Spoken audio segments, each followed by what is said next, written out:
meus queridos amigos do mundo condominial, do Vale do Paraíba, São Paulo, Brasil. Hoje é um dia de festa, né? Eu estou trazendo aqui feliz, né? eu estou muito feliz, estou trazendo um convidado aqui que eu sou fã dele. E eu sempre falo isso em todas as palestras que ele faz para mim, todas as vezes que ele me atende. Ele fica até sem graça já. Fica, né? Fala assim, ele nunca fala não. Tietes. Ele nunca fala não para mim. Mas também a gente tem uma amizade já bem solidificada. E é um mestre, né? Autor de vários livros aqui, que eu tenho lá na minha... Né? Sempre que ele lança um livro, ele me manda. E eu tenho na minha biblioteca lá. Você sabe que eu sou fã de leitura. Que eu sou fã de... Eu deixo tudo, esses livros que eu ganho, eu deixo tudo na minha biblioteca da administradora. Os síndicos vão lá, fazem consulta. Então, eu ainda sou dessa parte antiga. Antiga, isso quer dizer o papel, né? O papel, eu gosto digital, muito de papel. Né? Então, o Júlio, a gente já está chegando no episódio 9 da temporada 2. E o que você está achando?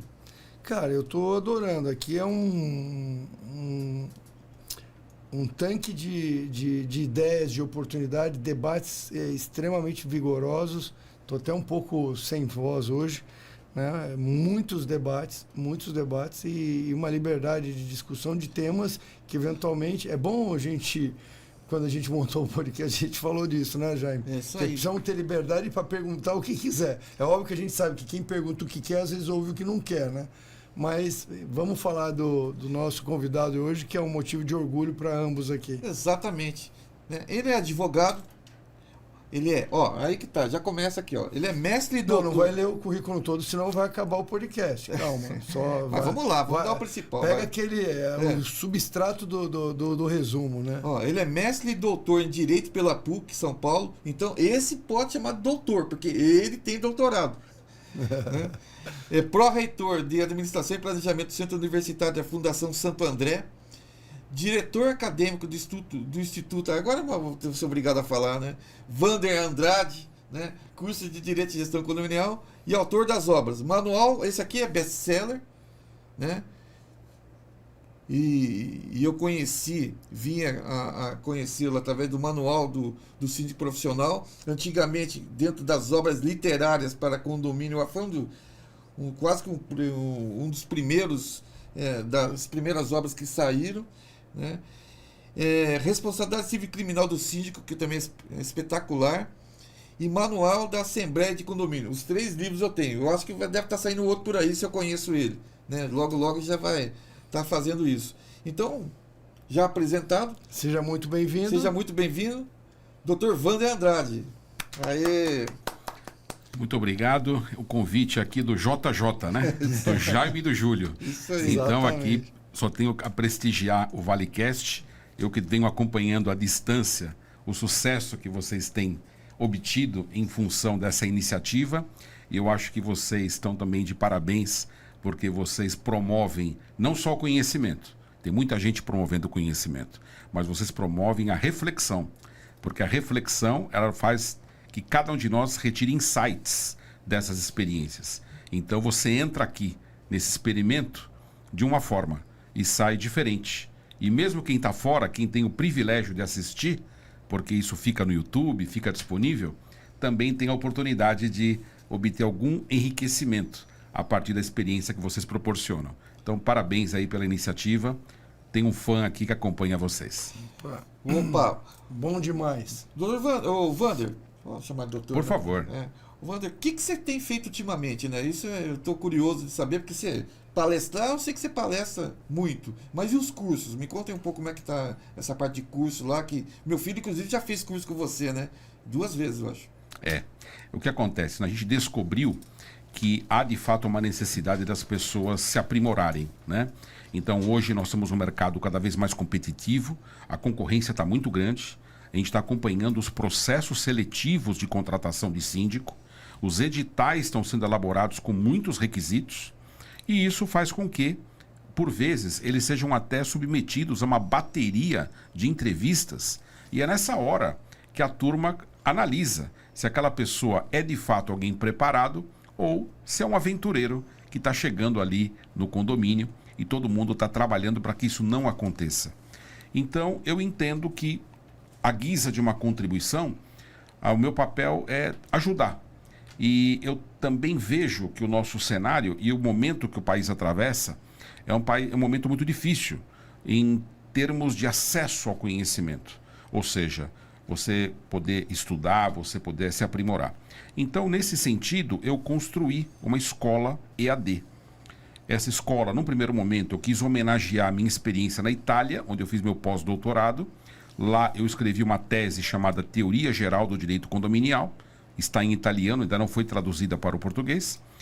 Mas, em virtude dessa tentativa de homenagem, eu pensei em chamar Instituto Condominiale. Era uma forma de homenagear a Itália.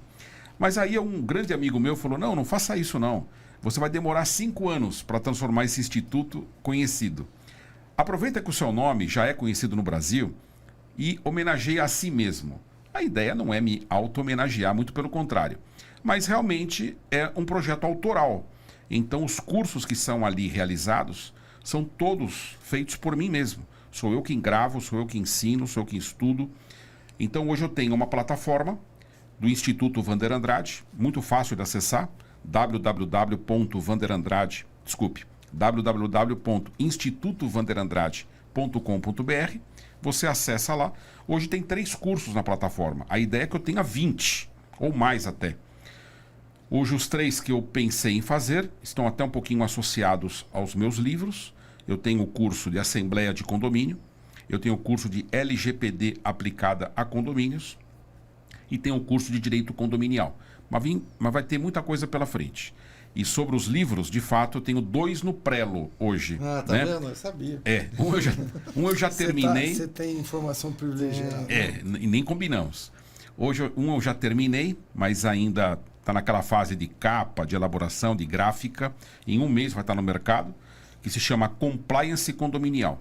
A minha ideia, inclusive, é fazer com que todo aluno da escola EAD, do Instituto Wander Andrade, receba esse livro gratuitamente. Ele opta por fazer um curso e ele recebe um livro acoplado àquele curso, independente do curso que ele vier a escolher. Então a ideia realmente é divulgar a ideia do compliance. Outro dia eu vi alguém falando que ele é totalmente desnecessário e eu lamento, né? As pessoas que desconhecem. Pois é. Qual é o nome do é melhor não dizer. É melhor não dizer. Tem alguém que ainda acha que no O cara é Brasil... famoso. Meu Ele Deus. falou, não precisamos dificultar. E compliance não é difícil. Não. É só você entender que tem que cumprir normas, tem que criar canais de comunicação, canais de conduta, códigos de ética e assim por diante. Portanto, o compliance é algo importantíssimo se você quer trabalhar com seriedade. E tem mais outros saindo aí, esse vai demorar um pouquinho mais, porque é uma pesquisa mais aprofundada. E isso vai estar me dando bastante trabalho, chama-se contratos condominiais. Porque nós temos muitos contratos na nossa área que são só nossa.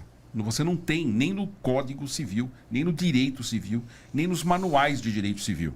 Você não tem, por exemplo, o contrato de portaria remota, em que pese um contrato de prestação de serviços, ele tem tantas particularidades e especificidades que merece um estudo a respeito. Você tem um contrato de garantidora.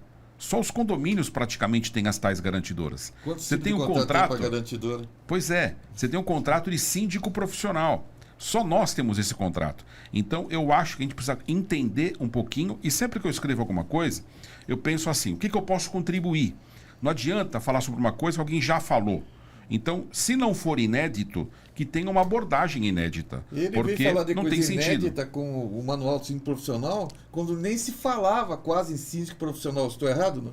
É verdade, mas eu sempre gosto também de enfatizar que pessoas nos antecederam e pessoas nos precederam, né? Então eu tenho muito respeito, por exemplo, pela professora Roseli Schwartz, Sim. em que pese ela não ter tratado do síndico, o livro dela é fundamental, é um livro essencial. Ele foi importante e continua sendo, né? Uma base bibliográfica relevante para pessoas que querem conhecer. O Revolucionando o Condomínio dela está lá, já passou aí a 20ª edição. Eu tenho. É um livro importante. Então, tem muita gente que nos precedeu e eu sempre gosto de honrar esses nomes, né? E prestigiá-los porque eles realmente têm a sua relevância. Ela já palestrou para mim algumas vezes aqui. Sempre que ela vem... Não, quando você veio no outro no Vale Síndico, ela palestrou também, né? Eu não me recordo, mas eu me encontrei com ela em vários eventos, né? Nós compartilhamos de vez em quando vários ela. encontros. Ela é gente boa demais. Um abraço para a professora Roseli. Bom, eu já peguei minha lista de pontos aqui, que eu vou procurar o Wander depois para já o contrato nosso já sair certinho com as recomendações dele. Né? exatamente, né? Tem vários aspectos dentro de contrato que realmente são únicos, né? Que se não vê em nenhum outro tipo de contrato. E eles sempre saem na frente. Esses assuntos eles saiu na frente de contrato, tá saindo na frente, saindo na frente com o síndico profissional, enfim. Compliance. A Assembleia também. Não tem nada no mercado. O próprio assunto Assembleia, se você for ver obras, pouquíssimas, né? Assim, sobre a Assembleia, ainda mais os tipos de Assembleia que a gente tem hoje, podem conversar inclusive sobre isso, né? Mas hoje, nós vamos tratar aqui de princípios do direito condominial. Wander, quando você quer. Esse termo quer dizer exatamente o que? Esse princípio de direito condominial, quais são exatamente? Olha só que interessante, né? Nós, no dia a dia do direito condominial, nós trabalhamos com as regras. Só que o direito ele tem outras ferramentas. Até alguns advogados e alguns magistrados, eles acabam errando por trabalhar só com regras. As regras são importantíssimas. Quando você me fala em regra, do que você está falando? Nós estamos falando daquelas disposições da lei ou da convenção ou do regulamento interno que podem sofrer alteração, que podem ser modificadas ou que podem ser criadas. Então, quando você diz, por exemplo, que o prazo para a convocação de uma assembleia é de 8 dias, você está criando uma regra. Pergunto, essa regra pode ser modificada? Claro que sim. Basta que uma nova convenção disponha, não é mais 8, passa a ser 10 e está tudo certo. O próprio Código Civil também estabelece regras. Quando ele diz, por exemplo, né, que o síndico pode ser um condômino, pode não ser um condômino, ele está disciplinando uma regra. Pergunto, isso pode ser modificado? Claro que sim. O novo Código Civil poderia dizer, olha, daqui para frente, o síndico é apenas um condômino. Não faz nenhum sentido na ordem do dia, mas poderia acontecer. Isso é regra. Regra é tudo aquilo que você opera para uma solução objetiva, para uma demanda específica, a partir de uma norma que pode ser modificada, pode ser alterada, pode ser criada. Os princípios são diferentes. Os princípios, durante muito tempo, na tradição do direito clássico, eles foram vetores de interpretação.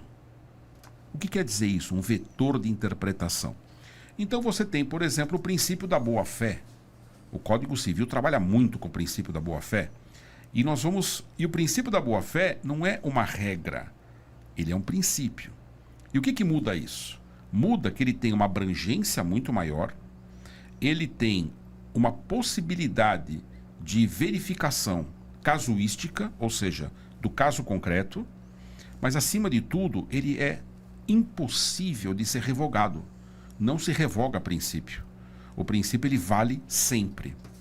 E uma coisa que eu percebi é que os magistrados, os juízes, fazem muito uso dos princípios. E é só pesquisar jurisprudência. Eu tenho uma aula, por exemplo, no meu curso de Direito Condominial, que eu só falo dos princípios do direito condominial. E quando eu falo, parece ser uma coisa extremamente teórica. Na sequência, eu mostro a jurisprudência. E os juízes decidindo com lastro nos princípios, com base nos princípios. E os princípios, eles também estão presentes em todos os ramos do direito. Com isso eu quero dizer que existem os princípios do direito penal, os princípios do direito tributário, os princípios do direito ambiental, e eles são muito importantes porque são eles que conferem a cada ramo do direito a sua autonomia científica, a sua independência. Caso contrário, o direito condominial não existiria.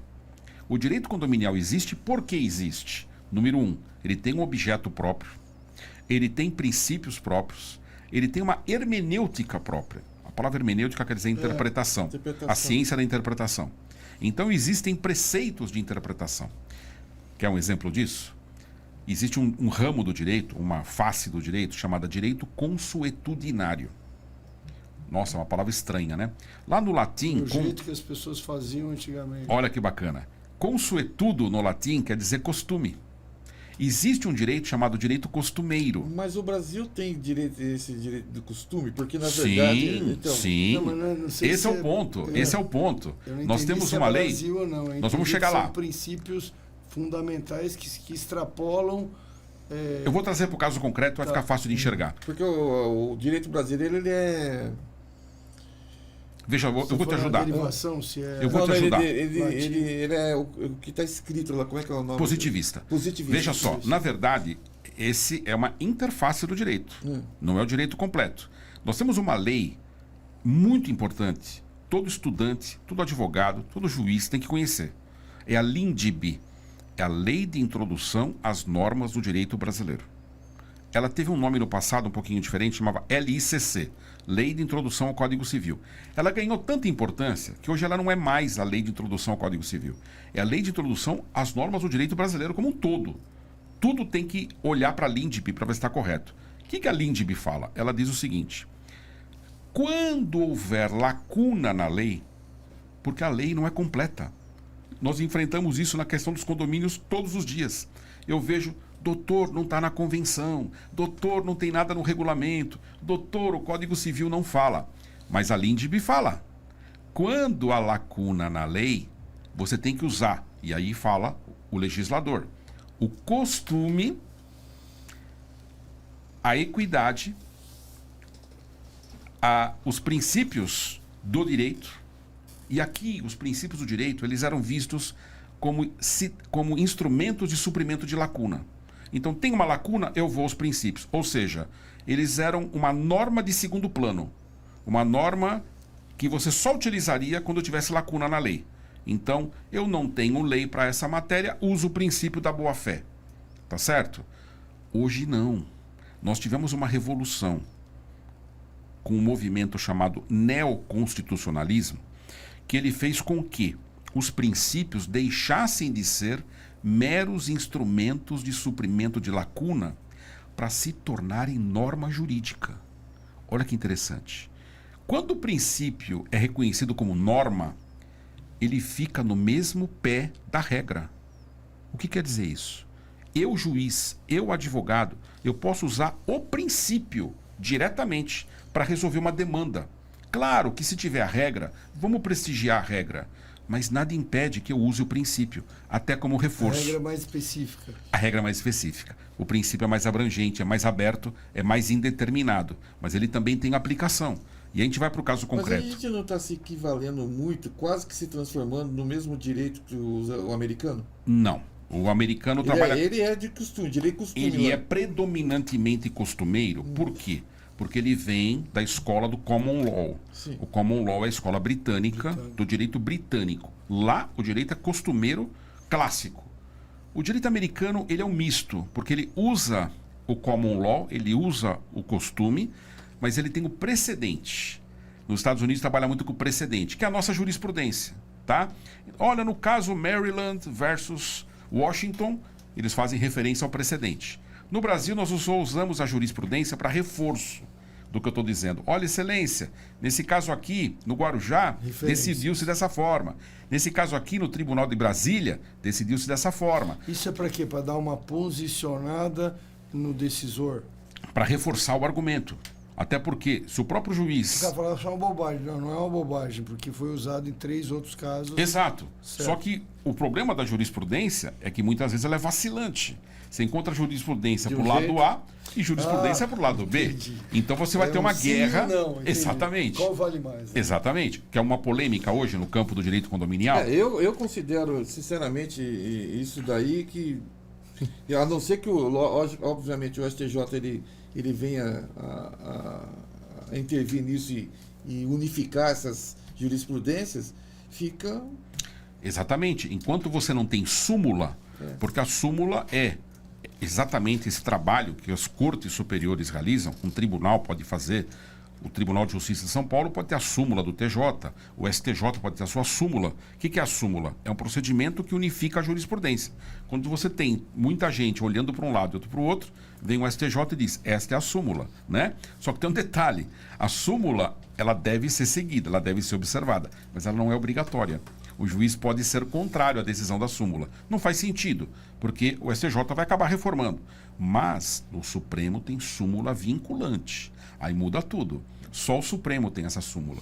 A súmula vinculante é obrigatória para todo mundo. Não tem conversa.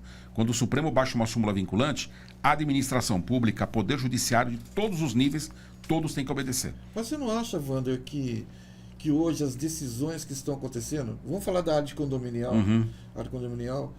os juízes, eles estão basicamente trabalhando só na opinião deles? Se você vê na parte de jurisprudência, dificilmente ele vem na parte de positivada da lei e usa o que realmente está escrito. Ele sai completamente, eu vejo às vezes, sai completamente do que está escrito para dar a interpretação dele. Eu acho o seguinte, mas esse é o ponto. A lei não é a única fonte do direito. Você tem a lei como a principal fonte, mas você tem o costume, você tem a jurisprudência, você tem a doutrina. E a lei, ela muda. Veja, nós devemos ter um novo Código Civil em breve.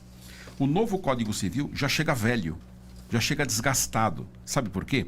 Porque a jurisprudência se adiantou. Lembra que a gente estava conversando antes aqui, Wander, só para exemplificar, eu e você, nós estávamos falando da destituição de síndico. Que nós falamos dos três princípios, dos três requisitos os três motivos que justificam a destituição. Que dois são seríssimos e o outro é completamente interpretativo, né? Que seria o primeiro seria prestar contas, um motivo muito sério. Falta da prestação de a contas. falta da prestação de contas, sim. E o outro, praticar irregularidades, que é gravíssimo também, irregularidade. E um terceiro é não administrar convenientemente bem o condomínio, que é genérico. Não se comunicar. É genérico. Olha, eu vou te falar uma coisa. Eu critico muito o Código Civil. Mas, nesse tocante, eu acho que o legislador acertou. Mas deixa eu falar um pouquinho rapidamente da questão consuetudinária, senão ela vai ficar em aberto para quem está nos ouvindo. Uhum. Eu fui interpelado, com muita inteligência, por sinal, por uma pessoa que nós estamos fazendo um debate recentemente a respeito de vagas de garagem. Foi a doutora Amanda Lobão. Sim. Ela me fez uma pergunta genial. Ela vai vir aqui, eu acho. Só podia, já. faz todo sentido ter partido dela, porque ela conhece profundamente esse nosso cenário, né? E ela fez uma pergunta muito inteligente. Ela falou assim, eu estava falando de vaga de garagem, eu estava dizendo que o princípio da finalidade, olha que interessante. De acordo com o princípio da finalidade, eu já estou falando de princípio, a vaga veicular, a vaga de garagem, não pode colocar bicicleta, não pode colocar coisas pessoais, não pode ser local de entulho. Por que não? Wander, mas não tem nada na convenção se pode ou não colocar ali uma bicicleta. Não precisa de convenção, porque eu tenho o princípio da finalidade. Lá no Código Civil é muitas vezes mencionada a destinação. É dito que o condômino tem direito de usar as áreas comuns de acordo com a sua destinação. O que é destinação? Finalidade. Em poucas palavras, qual a finalidade da vaga veicular? O Código Civil chama de abrigo de veículo. Qual a finalidade? Veículo automotor. Se é veículo automotor, esta é a finalidade, para você estacionar veículo automotor. Se é veículo automotor, eu defendo a tese de que motocicletas também podem estacionar naquela vaga. Exceto, claro, se você tem um condomínio céu de brigadeiro. Elétrica, aí não. Você entende aí que não. se couber a moto e o carro dentro da vaga, ele poderia colocar? Vamos chegar lá, vamos chegar lá. Olha só, se o prédio... muito aqui, depois cobra a gente. Tá? Se o edifício tem vagas de motocicletas, é o edifício dos sonhos, né? Que tem as vagas de motos, tem a vaga... Então, nesse caso, a finalidade das vagas de motocicletas tem que ser respeitada. E eu devo prestigiar a convenção. É uma moto por condomínio? Pois é. Agora vem, a maioria dos condomínios não tem vaga de motocicleta. Não tem. Você perguntou, o que você acha? A pessoa pode ter um carro e uma moto na mesma vaga? Eu acho difícil em função do tamanho das vagas. Provavelmente... Hoje tem o Smart, lá que é o metade da vaga. Provavelmente menos pelo fato de poder ou não poder, e muito mais pelo fato de que aquilo vai extrapolar o tamanho da vaga, o que não é permitido. Mas se você disser para mim que você usa um Smart e que você tem ali uma lambretinha, eu acho que está tudo certo. Aquilo ali é direito de propriedade e aquilo ali está sendo usado de acordo com a finalidade. Agora, a bicicleta não, nem bicicleta elétrica, porque ela não é um veículo automotor nem pelo Código de Trânsito. Pelo Código de Trânsito, só é considerado veículo automotor, no caso de motocicletas, acima de 50 cilindradas. Abaixo de 50 cilindradas são as tais motonetas, são as tais mobiletes, são as tais gareles. Agora eu fui lá atrás na história. Só quem sabe, hein? Só quem sabe, hein? Enfim, essas também não são veículos automotores para efeito de aplicação do Código de Trânsito. E nesse tocante, a gente entende que tem que cumprir a finalidade. Agora, olha a pergunta da Amanda Lobão. Vander, mas e se for um apartamento de praia? Você acha razoável? Olha que interessante, ela acabou de usar um princípio do direito condominial, que é o princípio da razoabilidade. O princípio da razoabilidade nos convida a fazer um exame do caso concreto e usar o bom senso. Bom senso é um negócio complexo. Exatamente. A gente fala muito de bom senso, no direito a gente chama de razoabilidade. E ela perguntou, você acha razoável? E eu tinha acabado de falar que não se deve colocar um barco numa vaga de garagem, né? Mas ela fez ela fez a pergunta do jet ski. O que você acha do jet ski num edifício praiano, num edifício à beira-mar? Eu falei, olha, acho que é razoável. Percebe? Me parece que está de acordo com a finalidade, afinal de contas, o que é uma motocicleta e o que é um jet ski? Senão objetos semelhantes que só têm vias diferentes de circulação. Claro, uma lancha não nos parece cabível, mas um jet ski num apartamento de praia, se aquela comunidade entende adequado, não vejo problema algum. Então, isso é respeito ao costume, e aquela região da praia tem que ser vista em razão do seu costume, e também respeito ao direito de propriedade e observância do princípio da finalidade. E eu dei o exemplo para ela. Olha que interessante, do costume. A fachada do prédio não pode ser alterada. Isso é um dogma no direito condominial. E é um dogma histórico, inclusive. Se você procurar o decreto de 1928, foi a primeira norma condominial que nós temos na história do Brasil, lá se falava de proibição de alteração de fachada. Pintura, você acha que é alteração de fachada? Claro que não. A cor até pode ser. A cor, se o cara mudar a cor do prédio, a cor pode ser. Mas eu acho, mas tem um outro fator que nós vamos entrar aqui já na fachada. A lei de 64, a lei 4591, também protegia a fachada. E o Código Civil atual também protege a fachada. Então a fachada, historicamente, ela sempre foi protegida pelo direito condominial, né? Agora eu pergunto a você, o que nós fazemos todo final de ano nas festas natalinas? Alteramos a fachada. Nós alteramos a fachada com enfeites.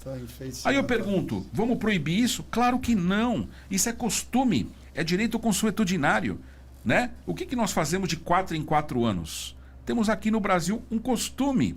Quando a seleção brasileira vai a campo, os prédios colocam as bandeiras do Brasil. Não tem que proibir, na minha ótica. Em época de política, vamos falar isso não, que da outra vez, né? Por isso eu tô dando, por isso que eu tô dando o exemplo do futebol e da seleção brasileira. Eu não falei do Flamengo, eu não falei do São Paulo, eu não falei do Corinthians, eu tô falando da seleção brasileira. Corinthians pode, né? Tá bom. Eu também ouvi falar. Você sabe que todo corintiano, no fundo, é um São Paulino, né? Porque ele tem o tricolor lá. Já percebeu? Tem 3 cores lá. Minha esposa Mas enfim. São Paulino. Continua. Basicamente é isso. Então. Só uma pergunta. Como é que fica aquele caso, principalmente condomínios populares, que tem as vagas lá e o cara deixa o carro lá, sem motor, sem nada, por anos a fio, ele usa aquilo de depósito. Aquilo lá. Está fugindo a finalidade. Está fugindo a finalidade. Então, o que ocorre é, eu tenho orientado. Então, ali não pode, tem que tirar. Eu tenho orientado condomínios, né, a atentar para esse aspecto. Por quê?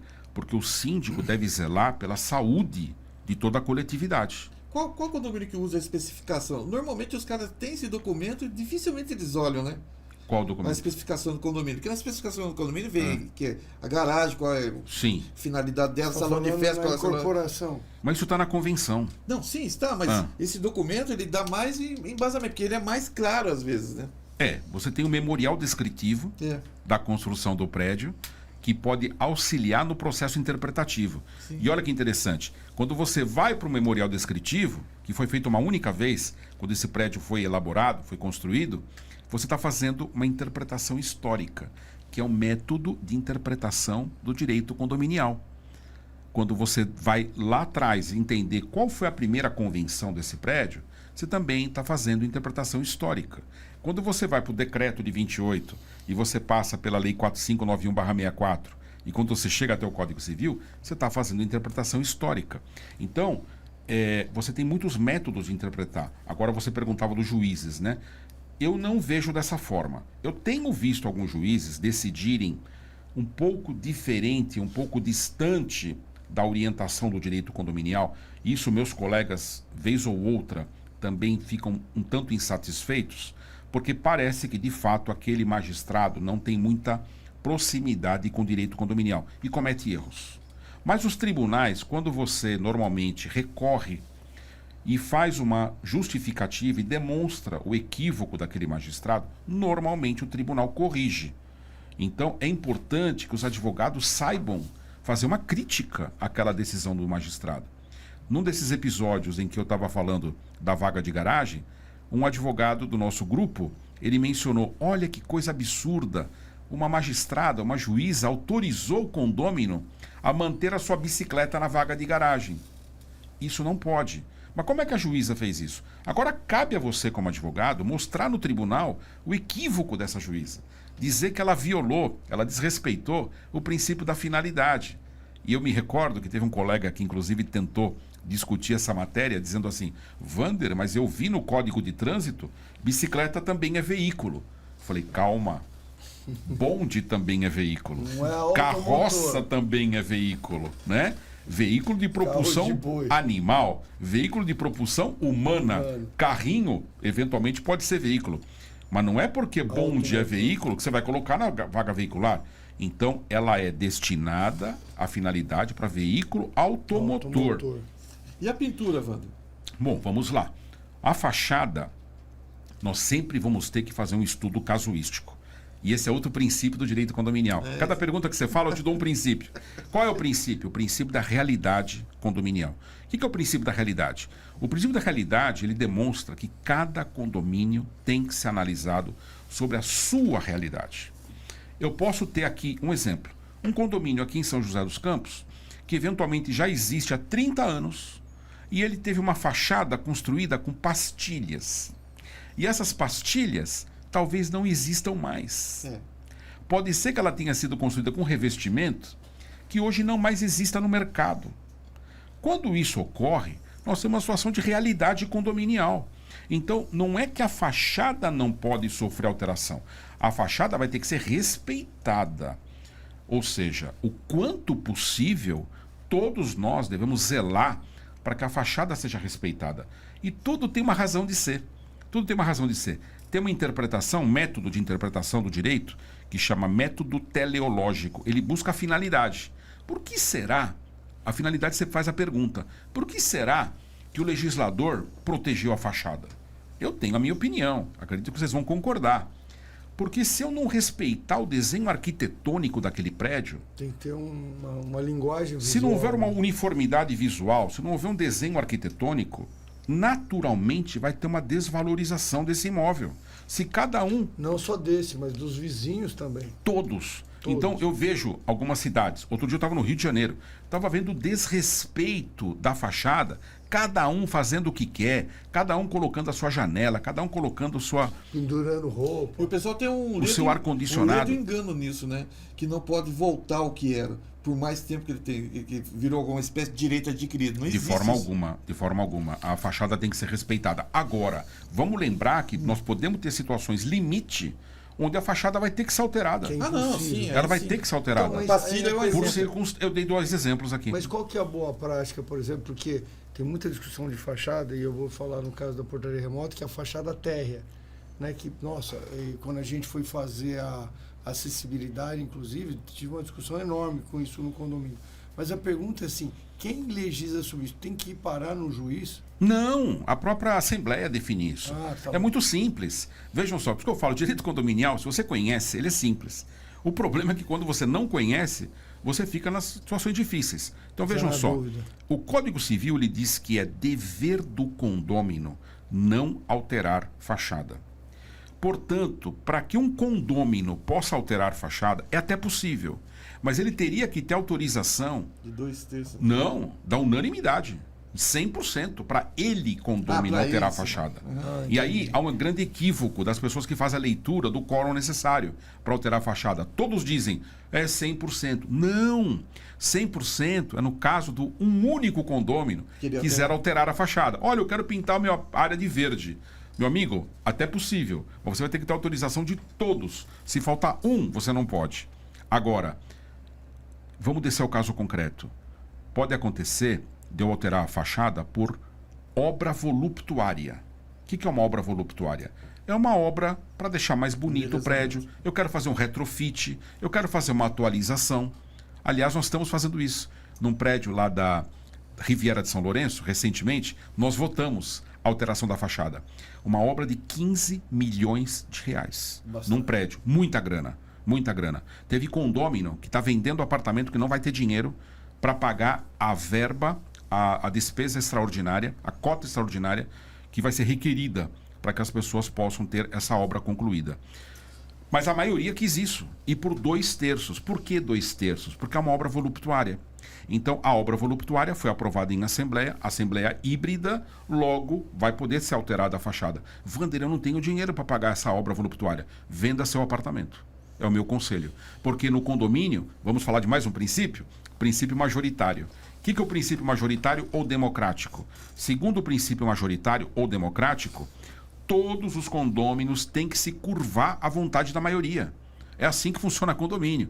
Se eu moro sozinho na minha casa, eu sou maioria, eu decido tudo lá dentro. Sim. Eu sou o imperador, eu sou o ditador, na minha casa isolada. Lá no condomínio, não é assim. Eu tenho que me curvar à vontade da maioria. E é o princípio democrático ou princípio majoritário. Desde que a vontade esteja previsto de acordo com a lei. Tá? Exatamente. Nesse caso, eu obtive 2/3. Isso passou por uma assembleia.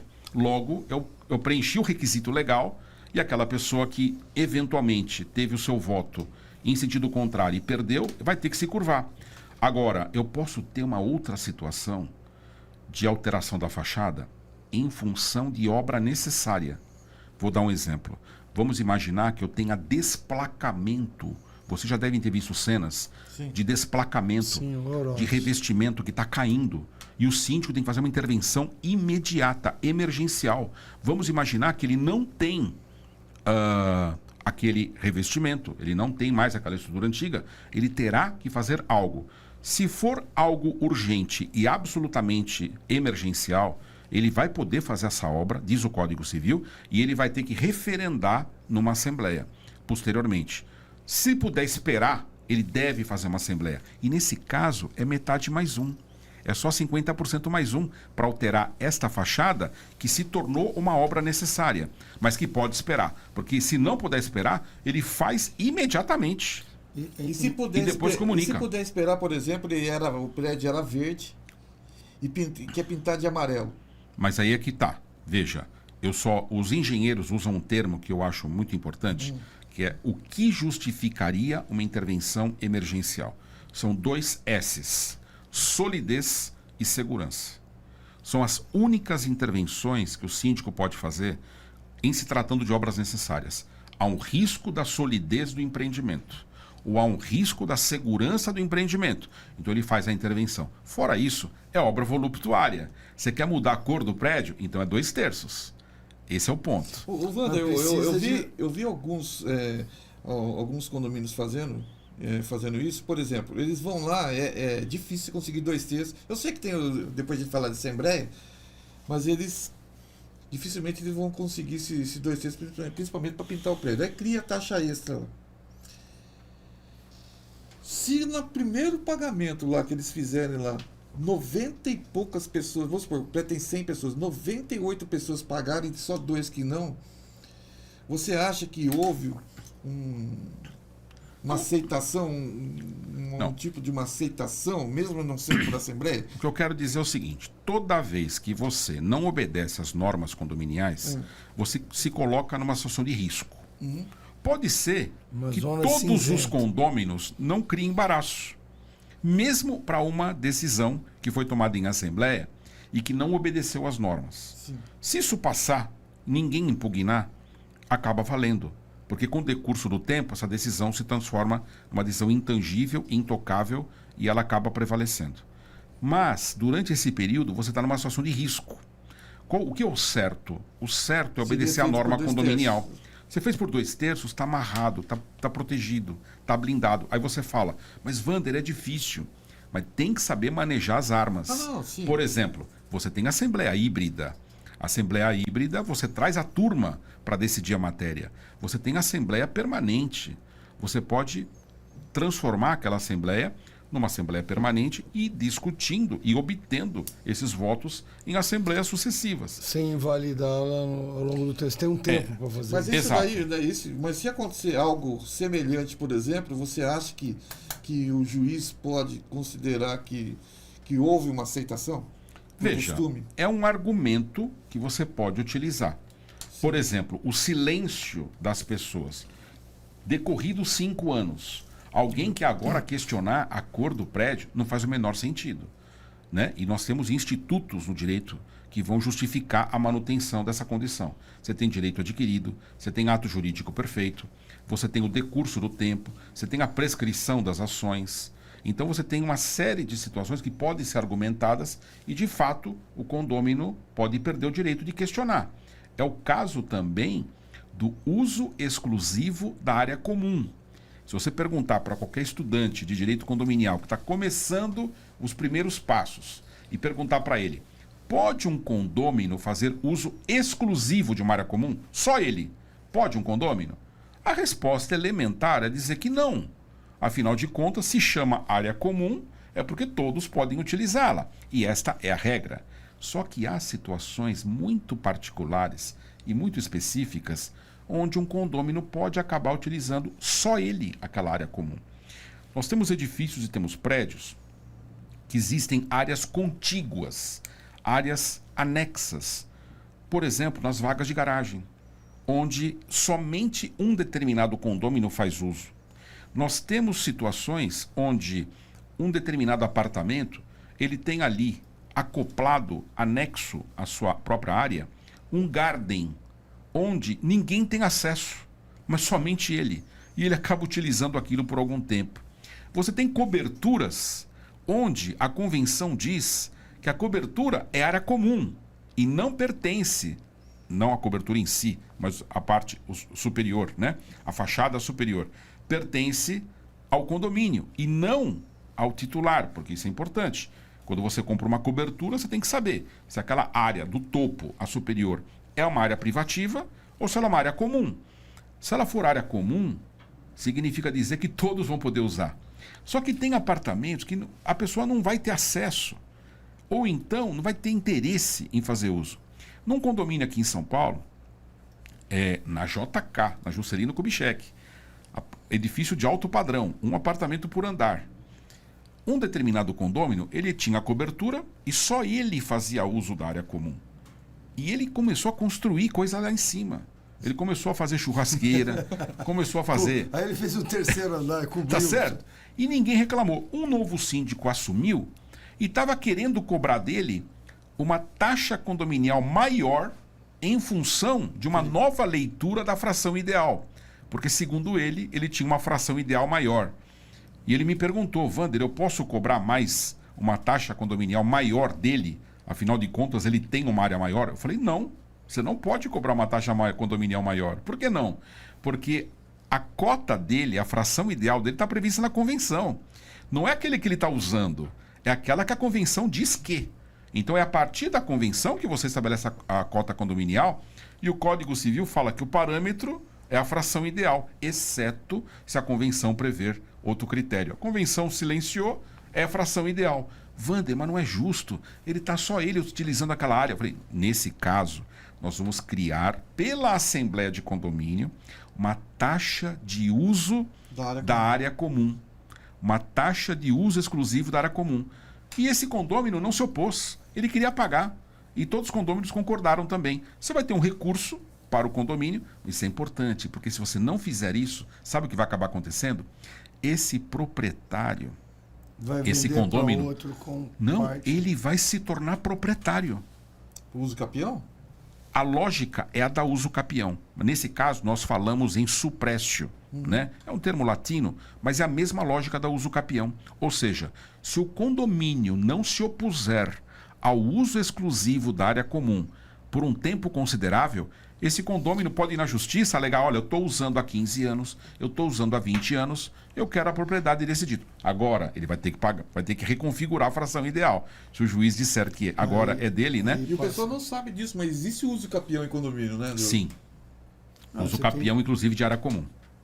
E uso capião de área privativa, claro. Por exemplo, o cara está num apartamento lá, ele fica um determinado tempo, ele pode É uma requerer propriedade, né? sim, é uma propriedade como outra qualquer. E nesse caso, admite um escritório, um apartamento, uma casa, um lote, tudo isso admite uso capião com o passar do tempo. Porque, na verdade, eu acho que eu já vi isso, sim, se aproveitando de ele saber que aquele apartamento está enrolado, por exemplo, uma construtora que já faliu, alguma coisa nesse sentido, ele vai lá, ele pega lá, entra, vai pagando os impostos sem que os caras saibam lá, depois requerer uso capião e...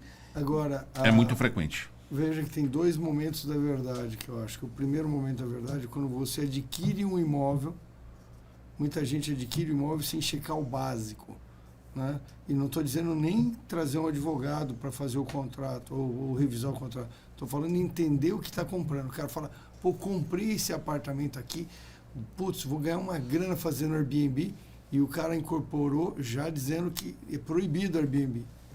Exatamente. Nesse caso... comprou com uma intenção, só que a intenção não é válida. Então, esse é o primeiro.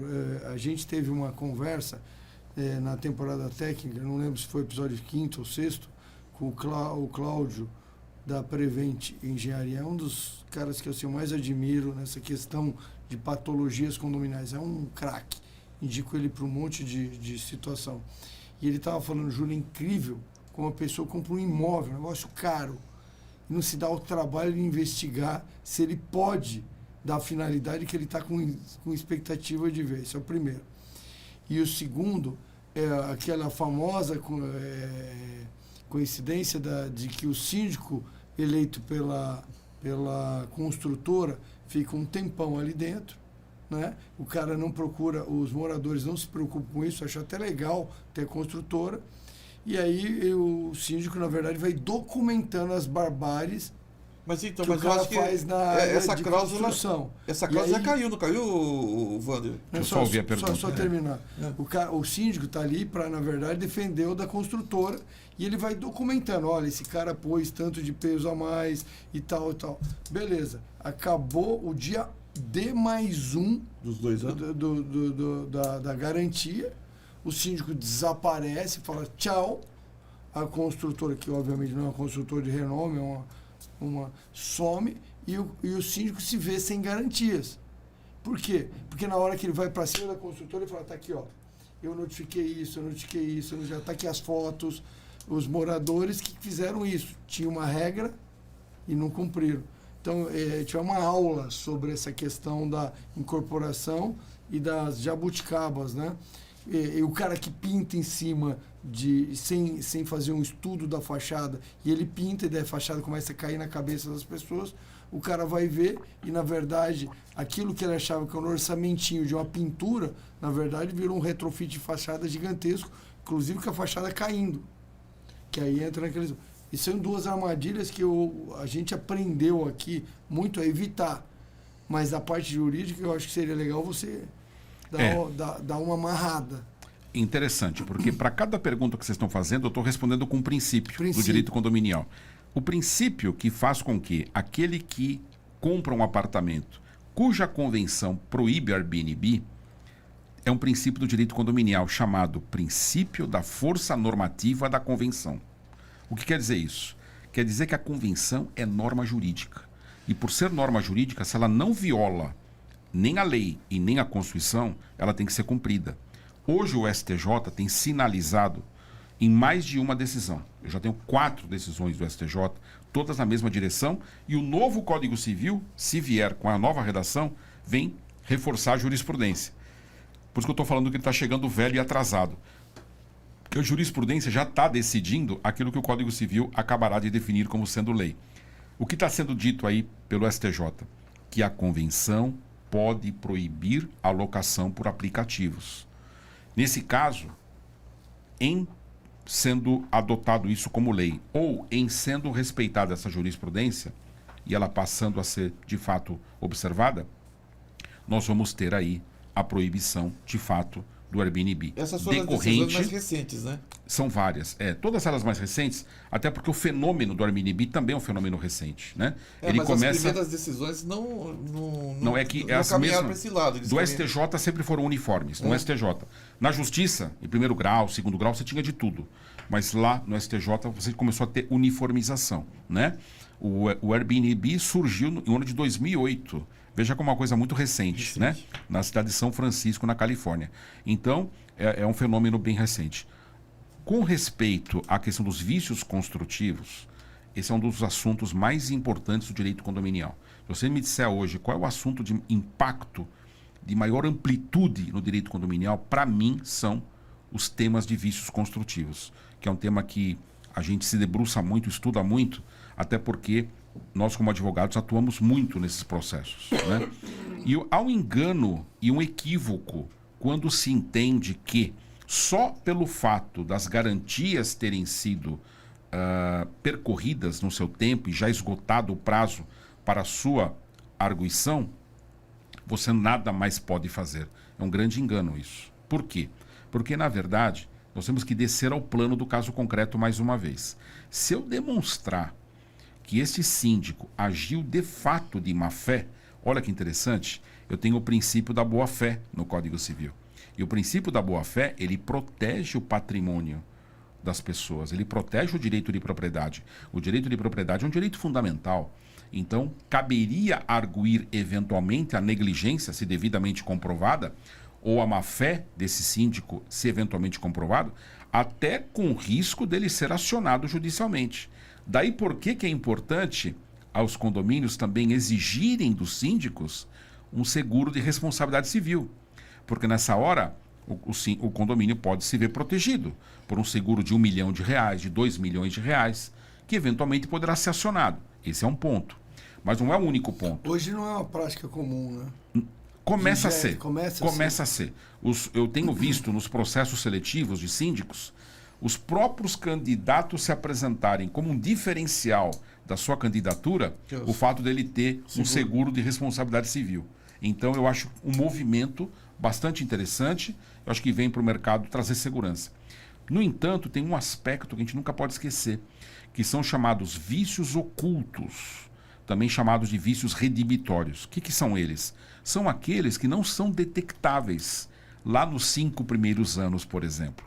Nós sabemos que o prédio ele pode apresentar um problema, por exemplo, na piscina, decorridos 5 anos. Não é visível. Não tem, exatamente, não é visível, não é perceptível. No entanto, após 6 anos, eclodiu. O que diz o Código Civil e o que diz o Código de Defesa do Consumidor? Que o prazo para a propositura da ação de responsabilidade civil começa a contar da data que você detectou o vício oculto. Claro, um vício oculto de 20 anos vai ser muito difícil de você mostrar, mas um vício de 6 anos, de 7 anos, ele pode se manifestar como uma patologia. A grande questão que nós vamos ter que discutir, e aí os engenheiros serão muito importantes, é se de fato esse vício era aparente, já era conhecido, o síndico nada fez, e aí sim, a inércia dele, a negligência dele, pode trazer um prejuízo para os condôminos, né? É o que as consultoras, inclusive, ou se é um vício que foi detectado agora. Então nós vamos agora, e a partir de agora, acionar o Poder Judiciário. A grande discussão que tem com esse tipo de ação é justamente que a consultora fala que é falta de manutenção e o condomínio fala que não, que foi erro de projeto, né? Você tem erro de projeto, você tem erro de execução de projeto, você tem vícios ocultos, você tem vícios redibitórios. A falta própria de manutenção e mais, veja, a própria falta de manutenção também pode ser questionada. Por quê?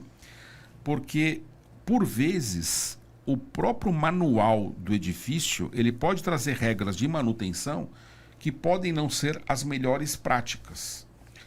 Em poucas palavras, o manual de manutenção pode ser questionado na justiça. Não, mas é legal. Não, tudo bem, o manual de manutenção sim.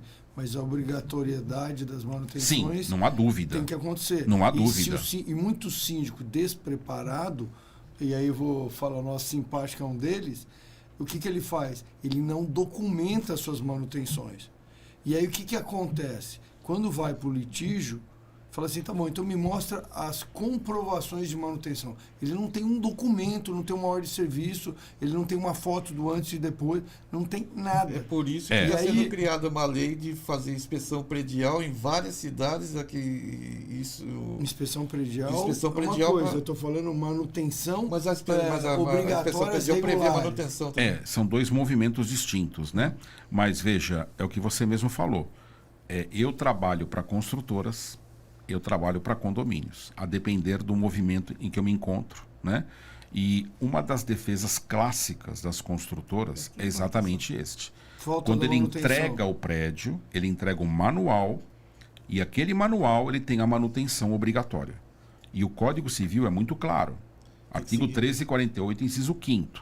É dever do síndico manter as áreas comuns. Quando ele deixa de observar o manual, que é o princípio basilar, quando ele deixa de observar o Código Civil, ele coloca em risco todo o condomínio. Porque, de fato, pode ser que aquela falta de manutenção tenha causado dano. Mas cuidado, pode ser. Pode ser que o dano daquela e o erro de projeto, o erro de execução, tenha sido de tamanha grandeza que o problema não foi da falta de manutenção. Então é isso que eu tenho que verificar. Eu tive um caso num edifício onde, numa festividade, 2 anos de entrega, edifício novo, havia uma mesa como essa aqui, só que em vez de ter 4 pés, como essa mesa aqui possui, ela tinha um único pé central, aqui central, como se fosse aqui uma única base de sustentação. Essa mesa de concreto, ela com tampo de granito, uma pressão gigantesca. Ela estava na churrasqueira. 2 jovens meninos estavam numa festividade, apoiaram os braços. É o uso normal da propriedade. Sim. Esse é um conceito bacana. Eu até convido vocês a convidarem pessoas para falar só sobre isso. Uso normal da propriedade. É um assunto maravilhoso. O que é o uso normal da propriedade? Pergunto, apoiar os braços numa festividade, numa mesa de churrasco, de suporte à churrasqueira. Normal. É o uso normal? Claro, se eu ficar de pé, não é normal. É o uso anormal. Mas se eu ficar aqui apoiado, o que aconteceu? Essa pedra ruiu, essa pedra sobreveio sobre os meninos, eles foram lesionados, tiveram que se submeter a uma cirurgia, e aí eu pergunto, será que a construtora vai poder dizer que foi falta de manutenção? Claro que não, porque aquilo é uma pedra, uma estrutura. Então o erro foi de projeto, o erro foi de execução. Essa era um móvel fixo da sacada. Exato, é uma mesa de concreto. Mal feito, claro. Exatamente. Como é que isso cai só pelo fato de alguém se apoiar? Porque a única exemplo que a construtora aqui tem é isso. Não vai poder alegar a falta de manutenção. Percebe? Porque o síndico... Qual é a manutenção dessa área? Mas se essa mesa não fosse não fosse feito pela construtora, mas sim por um dos condôminos, pelo condômino que resolveu reformar o apartamento, não usou um engenheiro, não respeitou as restrições definidas no manual da construtora e, obviamente, gerou um lesionamento não só para as pessoas, mas inclusive para o vizinho de baixo. E aí? Aí não tem choro. Não pelo seguinte, o Código Civil, no artigo 189, menciona, né, que aquele que causa dano a outrem fica obrigado a repará-lo. Então a pergunta que você faz no direito civil é quem fez a obra? Quem é o responsável pelo dano? Né? A construtora vai para cima do terceiro que construiu também, muito provavelmente. Né? Se ela responder, ela vai para cima de quem construiu. Não, mas o grande ponto tudo depende do caso concreto. Né? Você vai analisar quem é o responsável pelo dano. E aí você vai fazer uma investigação. Por isso que o laudo do engenheiro é fundamental. Eu especificamente estava, quando eu falei do síndico, eu conheço uma situação, e não fiz parte dela, mas num amigo, em que o síndico era da construtora e ele só fazia documentar as reformas. Ele entrava sorrateiramente e tirava foto de tudo que estava sendo feito e notificava. Só que ele notificava quando a obra já estava na metade.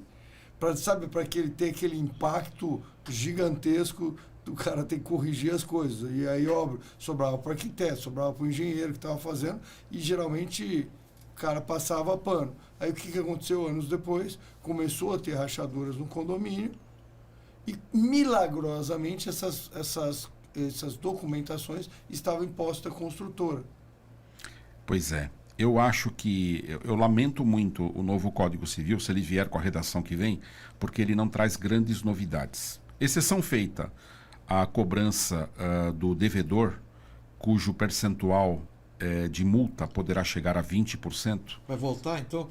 É possível que sim. Isso Mesmo com o Procter Rain lá, que o devedor está falando porque da no taxa passado, condominial, no passado foi assim. Os condomínios tinham lá 10%, 20%. Eu acho que é importante punir então, a multa com seriedade. mais forte. Porque hoje é 2%. Hoje a multa estimula a inadimplência. Demora Mas eles vão muito para desvincular resolver a questão da inadimplência. Exatamente. Eles vão Então, desvincular do se você não tem... Hoje, você deixa de pagar o seu cartão de crédito, são 10%. Deixa de pagar o seu carro, são 8%. 2%. A escola, 15%.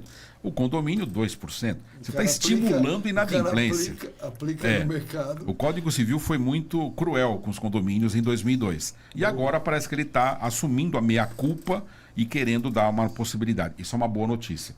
A segunda boa notícia, na minha ótica, é a possibilidade legal, agora sem direito positivo, né, da expulsão do condômino antissocial. Hoje tem magistrados, tem juízes que se negam a expulsar o condômino alegando que não tem disposição legal, e ele está certo nesse argumento. Mas há juízes muito mais corajosos, muito mais audaciosos, que entendem que é sim possível, e eu concordo com isso, e a jurisprudência já vem se antecipando, temos muitas decisões pela expulsão do condômino antissocial, embora não prevista em lei. Então, essas duas medidas têm que ser comemoradas, embora já vinham sendo adotadas em alguns casos pela jurisprudência. Agora, algumas medidas que eu acho que o legislador poderia ter sido muito mais arrojado, eu vou dar 2 exemplos, né? Você citou um problema, essa questão das construtoras. Eu entendo que deveria se dar aos condôminos, por ocasião daquela Assembleia Geral de Instalação, um momento, vamos dar aqui um exemplo, daqui a 6 meses da entrega do imóvel, 1 ano da entrega do imóvel, os condôminos deveriam ter um poder maior de questionar aquele síndico, que segundo a sua fala, é o síndico da construtora. Eu vou usar esse termo é o síndico da construtora. de forma livre, né? Exatamente isso. Supondo que ele exista, porque eu não sei se ele existe, né? Supondo que ele exista, pode ser. Eu daria aos condôminos um poder de fazer um recall em 1 ano a cada contada instalação. Não importa se a convenção menciona que o mandato é de 2 anos, mas essa mesma convenção ou a lei deveria dar esse poder dos condôminos de questionar esse síndico que não veio com legitimidade, mas que veio por imposição. Mas é na 4591 que está a história de que a construtora assume os 2 primeiros anos do condomínio? Ou não é no Código Civil, né? Não, na verdade você tem isso em muitas convenções. Elas são criadas justamente para impor essa situação que eu acho absolutamente ilegal. Porque em que pese estar na convenção, na minha ótica, ela viola o direito de propriedade. Porque ela retira do condômino o seu princípio democrático. Não, tá claro, mas né? Se você perguntar, com certeza você já perguntou, eu já falei para donos de construtora, eles falam assim, de jeito nenhum, eu não vou deixar um síndico despreparado no momento mais importante do condomínio, que é a instalação, a implantação, ele deixar de fazer as coisas que são obrigatórias. Eu não abro mão do meu direito de indicar o síndico. Olha que interessante. Exatamente porque eu quero vigiar para que barbaridades não ocorram e que depois eu seja injustamente acusado, porque tem um ponto que é o seguinte: o processo construtivo brasileiro, ele não é feito por manufatura aditiva e um robô fazendo. Ele tem o João, o Zezinho fazendo, passando as inspeções amostrais e não contínuas, etc. Ou seja, quem conhece construção civil no mundo e no Brasil, e aí estou falando lugares de países de primeiro mundo e o Brasil, você vai ver que existe uma diferença enorme no método construtivo. E no método construtivo tem vulnerabilidades. Um bom engenheiro civil, com entendimento das patologias, derruba e faz um laudo que não tem defesa. Mas as construtoras insistem nessa tese de colocar o seu síndico para estar vigilante. Aí é um negócio complexo. Eu entendo o seguinte, se ela tem essa iniciativa e esse objetivo, isso vai ser bom para todos. Os condôminos vão ganhar, a construtora vai ganhar, vai ser um jogo de ganha-ganha. Nós não estamos discutindo isso. Quando o síndico é correto, honesto, profissional, capacitado e vai cumprir os seus deveres, doa a quem doer, apontar os erros da construtora, se for o caso, fazer os chamados absolutamente necessários, perfeito. E algumas construtoras têm realmente essa preocupação. Então, essas iniciativas têm que ser aplaudidas. A minha preocupação não é esta. A minha preocupação foi aquele tal síndico da construtora, que eu não sei se existe, se ele vai deixar de fazer as devidas manutenções justamente para que o condomínio não possa, no futuro, arguir a responsabilidade da construtora. E ela se defende alegando que não houve as manutenções. É esse o problema que eu estou atacando. Agora, por isso que eu falei que o recall seria sempre... Porque se esse síndico é correto e honesto, indicado pela construtora, eu não tenho dúvida que os condôminos vão mantê-lo.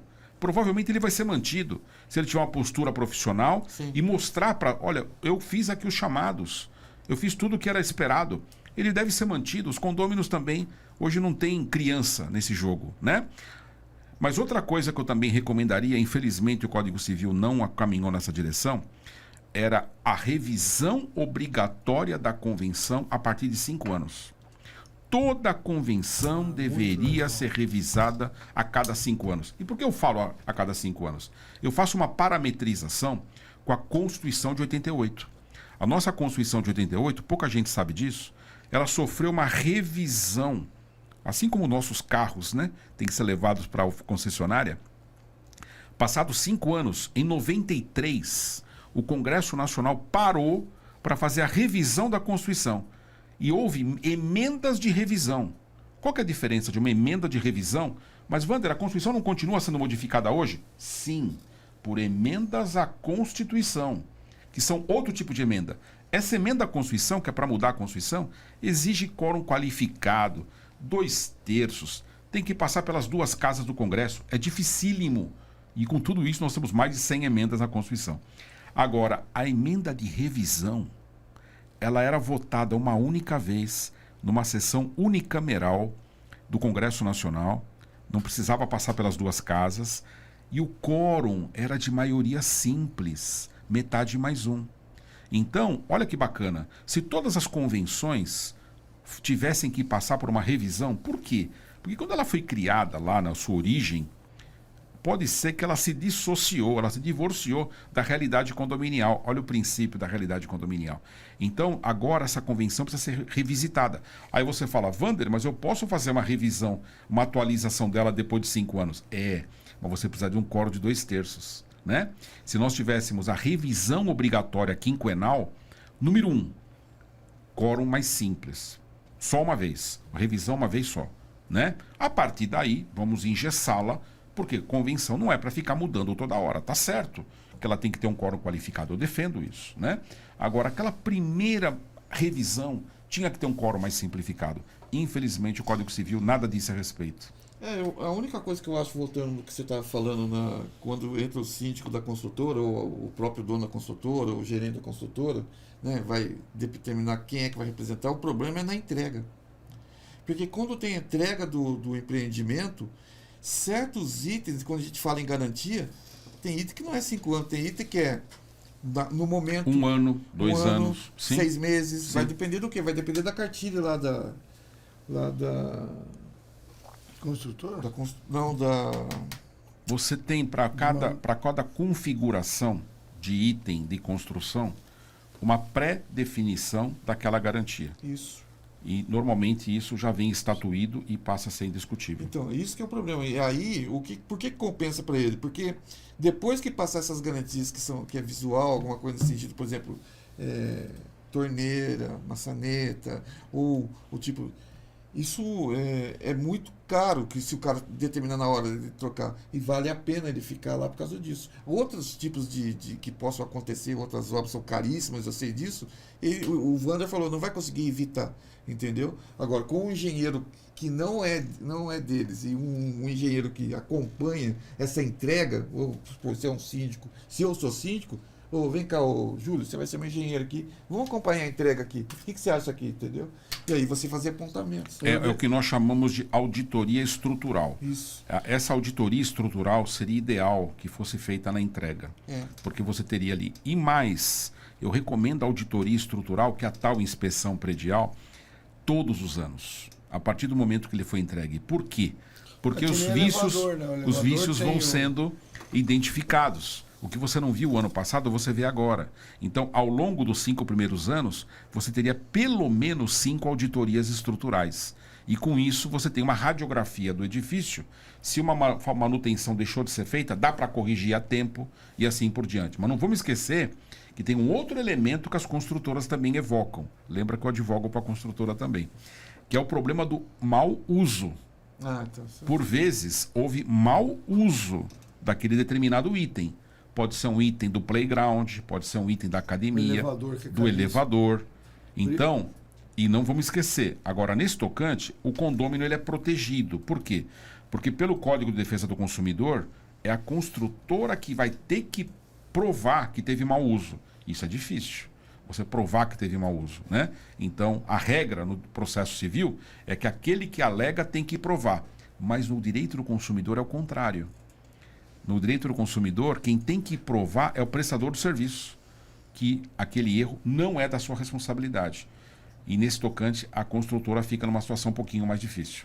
O Wander, agora o tempo urge, mas eu tenho uma dúvida aqui a respeito de contrato de síndico profissional. Você acha que o cargo de síndico profissional, agora que o pessoal... que os síndicos têm por aí, ele tem validade ou você acha que, na realidade, o que manda é a ata de eleição? É uma boa pergunta. Vamos lá. Inicialmente, ele não é obrigatório. O contrato do síndico profissional não é obrigatório. Se eu tiver a ata da eleição, este é o documento que institui o síndico. Se ele for destituído, será a ata que o destitui. Portanto, quem destitui síndico é a Assembleia. Quem institui síndico é a Assembleia. Por isso que o contrato é desnecessário. No entanto, alguns condomínios exigem o contrato. E aí vem a pergunta, ele é ilegal? Não, ele não é ilegal. Ele pode ser feito. Ele é vantajoso? Depende para quem. Para o condomínio, pode ser vantajoso, porque o contrato pode estabelecer mais obrigações do que o síndico já tem. O síndico tem obrigações no Código Civil, o síndico tem obrigações na convenção e, por vezes, ali na Assembleia, ele faz promessas e ele assume compromissos. Exemplo, eu virei aqui 3 vezes por semana. Constaram da ata a fala dele.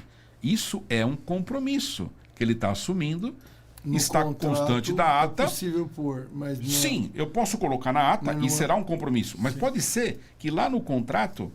Os condôminos, às vezes os conselheiros que são mais participativos, exijam maiores entregas do síndico. Exemplo, eu quero um relatório semanal de todas as atividades. Eu quero um relatório de todas as manutenções. E colocou no contrato. Não está na lei, expressamente, não está na convenção, nem no regulamento interno, mas está no contrato. Pergunto, essa regra contratual é válida? Sim, é totalmente válida. Porque no direito brasileiro... Você pode contratar tudo aquilo que não for ilícito. Venha sempre a pergunta, eu posso vender produtos da Natura lá no edifício? Não é proibido. Eu posso vender produtos da Avon no edifício? Não é proibido. Eu posso vender cocaína? Não, não posso, porque é proibido. Percebe? No direito brasileiro, eu posso praticar atos jurídicos desde que não sejam proibidos. Não sendo proibidos, é lícito. Então, o contrato de síndico profissional não é obrigatório, não é necessário. Mas se ele for elaborado, ele é válido, desde que não contraria a convenção, desde que não contraria a lei. Mas esse contrato não vai prever, por exemplo, vamos supor que ele não cumpra um item contratual. Descumpra. vai ser um motivo para chamar uma assembleia para destituir. Exato. Ele terá praticado uma irregularidade. Mas não, E, de acordo com o Código Civil, o contrato automaticamente o destitui. jamais. Então, Diferente do prestador de serviço, isso. que você Não precisa ter documenta. Não, você vai precisar de uma assembleia para destituí-lo. É um Não, cargo para o eletivo. Né? síndico sim, mas estou falando um prestador de serviço que não cumpre as suas obrigações. Ele pode sofrer uma rescisão contratual. Rescisão contratual. Mas Agora, olha que interessante. Eu tenho visto alguns síndicos profissionais que, por mera liberalidade, eles colocam no contrato que haverá um aviso prévio de 30 dias. Se não desejarem que ele se mantenha no edifício, ele irá embora e ele renuncia, né? Pergunto, isso se torna uma norma obrigatória? É um grande questionamento. Nós temos que nos aprofundar para fazer esse questionamento. Eu entendo que, como regra contratual, ela pode ser arguída. Por outro lado, não me parece que eu possa obrigar o síndico à renúncia. Porque a renúncia é um ato unilateral de vontade. Quer dizer que se ele prometeu mesmo em contrato, ele pode falar, não vou executar Exatamente. isso. Eu entendo que ele não será destituído. Mas o senhor disse que ia renunciar aqui com aviso prévio. Eu mudei de ideia. Eu mudei de ideia. Não, mas o senhor está quebrando o contrato. Então você convoca uma assembleia e mostra que é uma irregularidade contratual. Eu queria só incluir uma questão de resultados, gerenciamento por objetivos. Então vou lá, dívida de campanha, né? Promessa de campanha. Eu vou reduzir a taxa condominial entre 30% e 40%, vou melhorar a segurança e vocês vão ter, e vou fazer uma pesquisa para provar que vocês vão se sentir mais seguros, e além disso vou embelezar o condomínio, vou valorizá-lo, e vou trazer uma prova para vocês que vou valorizar em 5% o condomínio de vocês. Promessas de campanha podem ser vazias, que o cara fala como? Você fala, deixa eu entrar que eu mostro. Porque se eu mostrar agora, vocês vão ensinar o outro síndico que está competindo comigo, então isso é segredo de campanha. Tá bom, aí eu como condomínio, eu posso colocar, mesma regra, né? Pode. Eu posso colocar, mas se na hora H o cara falar, não, eu sei que eu disse que eu sairia e temos um contrato, mas esse contrato não impera sobre a lei e eu não quero ir embora, eu quero ficar porque eu estou sentindo que eu fui prejudicado na minha execução dos objetivos. E, portanto, vocês não querem me dar essa liberalidade, então eu estou puxando o meu direito de que eu sou síndico eleito e vocês... Vamos lembrar... eu conversei com a maioria e a maioria quer que eu continue porque concorda com o meu argumento de porque eu não entreguei resultado. Que tal essa? Vamos lembrar o seguinte, número 1. Eu posso, como condômino, dizer o seguinte: o senhor se comprometeu a resultados, o senhor não atingiu os resultados, logo, esta é uma irregularidade. O Código Civil nos autoriza a convocar uma assembleia de destituição de síndico quando ele pratica irregularidade. Mas olha que interessante, eu vou enriquecer ainda mais o seu exemplo. Vamos imaginar que esse síndico alegue o seguinte: olha, realmente eu prometi, mas no decurso do meu mandato sobreveio uma pandemia. E a pandemia é uma força maior. E realmente eu não pude nem criar instrumentos de intervenção, porque eu tive que usar, inclusive, os fundos de reserva do condomínio para determinada finalidade. Então, perceba que ele vai poder utilizar força maior. Mas tem uma ferramenta que o direito condominial pouco utiliza, que é uma ferramenta possível de ser utilizada. Claro, não é para ser banalizada, que é a destituição judicial do síndico. Eu vejo muitas situações que os condôminos não conseguem um quarto para convocar aquela assembleia. Qual que é a saída? Eu recomendo e oriento vários síndicos nesses casos, ou condôminos nesse caso. Eu digo o seguinte: olha, elenca as irregularidades, documenta as irregularidades, formaliza e prova. Não é porque o síndico não me deu bom dia, não é porque ele simplesmente não me respondeu, porque eu mandei um e-mail ontem e hoje ele ainda não me respondeu. Isso não é causa para uma destituição judicial. Agora, imaginando que eu tenho um contrato onde ele estabeleceu metas, previu metas, ele agora se recusa a deixar o cargo, na eventualidade de você não conseguir uma assembleia com 4 dos condôminos, você pode ingressar com uma ação judicial de destituição. Mas eu quero deixar bem claro, é uma ação difícil, é uma ação excepcional, e é uma ação que tem que ter uma farta e robusta comprovação de irregularidade. Eu daria como exemplo de uma situação justificadora, desvio de recursos. O desvio de recursos é crime, chama apropriação indébita. Então, no lugar desses condôminos, eu ingressaria com uma ação judicial de destituição e, simultaneamente, que é uma coisa que meus colegas às vezes se esquecem, um processo criminal de apropriação indébita. São 2 processos distintos que correm por varas judiciais distintas e esse síndico vai ter que responder a 2 processos. Mas cuidado, tem que ter prova robusta, Não pode ser calúnia, sob pena de responder por calúnia, por denunciação caluniosa, entre outros crimes. Isso daí dentro desse exemplo do Wander, o problema dessa história é que a princípio vai trabalhar com indício, né? Porque se você não tiver auditado, é indício. Pois é, mas você sabe que hoje nos condomínios, você tem condôminos que têm a sua qualificação profissional. Tem. Eu tenho condôminos que são contadores. como Exatamente. Eu já me presenciei em assembleias onde um condômino que era contador, ele abriu a pasta de prestação de contas e foi solicitando que constasse da ata as irregularidades que ele detectou. E não eram poucas. Então, num primeiro momento, nós mandamos uma notificação para esse síndico convidando a renunciar diante daquelas irregularidades que um condômino detectou, porque elas estavam muito evidentes, né? Então, nesse caso, eu acho que, olha que interessante, se tem uma pessoa qualificada com a sua profissão, por exemplo, eu acho que você pode ter elementos e não indícios. Você pode ter prova da irregularidade. Que show. Vai ter que assinar. Vai ter que assinar. Wander, isso aqui, E judicialmente sim, né? eu vou te falar, viu? Brinco com o Jaime aqui, que toda vez que eu venho, assim, é uma aula, uma atrás da outra, mas você sai motivado, fala, nossa, como o conhecimento te deixa mais seguro, até numa argumentação, numa conversa.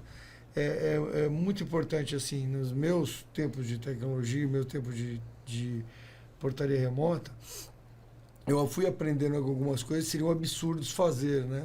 E, obviamente, eu já orientei muito síndico, que é experiente, falando, cara, você não pode fazer isso, procura um advogado. E às vezes falava, você é advogado? Eu falei, não, mas eu vou conseguir imediatamente, punho da empresa na linha, e ele dava uma aula. Por quê? Porque muitas pessoas, assim, se colar, colou. O Brasil tem essa característica. Sem dúvida. Se colar, colou. Se ninguém responder, tô bonito. Esses exemplos aí. E agora, com a sindicatura profissional, para mim foi muito interessante a gente falar dos princípios, porque é lógica pura. Você falou tudo. O único problema da lógica jurídica é que ela não é uma lógica matemática. Tá. Né? A lógica matemática é exata. Né? 2 mais 2 é 4 aqui, em Singapura, em Nova York. Sim. Né? O Wander pode se aproximar de 2 mais 2 ser 4, mas mesmo assim o dele pode ser 3.7, 3.5. Aqui no Brasil, as normas condominiais dependem da temperatura, dependem das condições de Depende tempo. de quem é o professor da Depende corrigir da a prova lá. qualidade das provas. Depende da qualidade das provas. Você não precisa provar para ninguém que 1 mais 1 dá 2, né? Pois é. Mas às vezes você precisa ter prova, né? Acredito em Deus, que não é Deus que traga os fatos na forma de provas para poder embasar meu processo. Justificar. Então, que show. Que show mesmo. Muito bom. Obrigado. Obrigado a vocês. É isso aí. Mais uma aula, né? Sempre o Wander, quando vem aqui, Vou agradecer pessoalmente aqui o Jaime de novo, porque ele me convidou para participar e eu estava um pouco reticente. Falei, poxa, Jaime, mas eu não sou advogado, nós vamos ter tema jurídico, eu não sou síndico profissional. O Jaime falou, cara, você vai me agradecer, porque todo dia que a gente conversar com as feras, que a gente vai poder conviver, mesmo em momentos pequenos, né? Vão te melhorar. O Wander ele é muito didático, na verdade é um professor, né? Ele não veio aqui falar juridiquês. Ele veio falar a linguagem que os síndicos vão entender e estão acostumados, né? Apesar de a gente ter feito essa temporada com advogados, eu não senti que você sentiu um pouco que teve muito juridiquês? Não teve. Mas também, umas 2, 3 tentativas, o César pulou na hora e falou, opa. Já cortou na hora. Que é data velha. E aí, então a linguagem simplificada, ele está acostumado com o público já de condomínio, então isso facilita muito o nosso público, né? Obrigado mesmo. Obrigado, meu amigo Wander. Saí de São Paulo, vim até aqui, tarde, mas para nós assim foi uma honra, muito obrigado E com certeza vale muitos MBAs aqui. Vale muito. Ou EADs, né? No caso, o EAD é o MBA, né? Tem um Estados Nós Unidos. temos o MBA, né? e o EAD. Pela Fundação Santo André. Hoje é o maior MBA do Brasil. Estamos com 200 alunos matriculados. Né? Maravilha. Lançamos Quanto tempo de curso? um ano. Um ano? Um ano. 360 horas. Eu tive né? um evento lá na Fundação Santo André com o Wander e ele falou mesmo, um ano, muito. Você sabe que o Wander, assim, agora só pegando um gancho, que até ele fez o livro Manual do Síndico Profissional, mas ele dava aula aqui em São José. No Êxito. No Êxito. Curso Êxito. Foi o primeiro curso de síndico profissional que eu realmente tive notícia. Tem em São Paulo também, obviamente. Mas aqui que eu tive notícia no Vale, o primeiro curso era do Êxito. Acabou, né, depois. Mas... nós tivemos muitas turmas. Eu calculo que ali no Êxito nós fizemos quase 40 turmas de síndicos. Realmente foi um laboratório. Você lembra aquela primeira vez que eu vim aqui? A gente se conheceu um pouquinho antes, lá num evento do Craveiro, mas depois eu vim aqui no Vale Síndico. E eu lembro que a gente foi fazer uma palestra e era assim, né? Era o Wander, começava assim... como é que chama? A blindagem jurídica do síndico, né? E depois vinha o Carlos e apavorava com todos os riscos. Aí eu chegava lá, opa, calma. Deixa eu explicar uma coisa. Para resolver tudo isso, precisa de dinheiro. Então vamos resolver os riscos do Carlos para o Wander não botar a gente na cadeia. Brincava. Era uma continuidade, né? Muito bacana. Mas foi divertidíssimo. Foi um prazer. Obrigado, Wander. Obrigado a vocês. Bom retorno para São Paulo. Obrigado, Ju, também. Bom retorno para São Paulo. Vamos agora para o episódio 10 em breve aí. Episódio 10 em breve é o Cristiano, né? Cristiano. Dr. Cristiano Souza. Vem aí. Vai ser muito bom. É isso aí. Um abraço para todo mundo. Obrigado por ficar conosco até esse momento aí. E nos vemos por aí. Um abraço.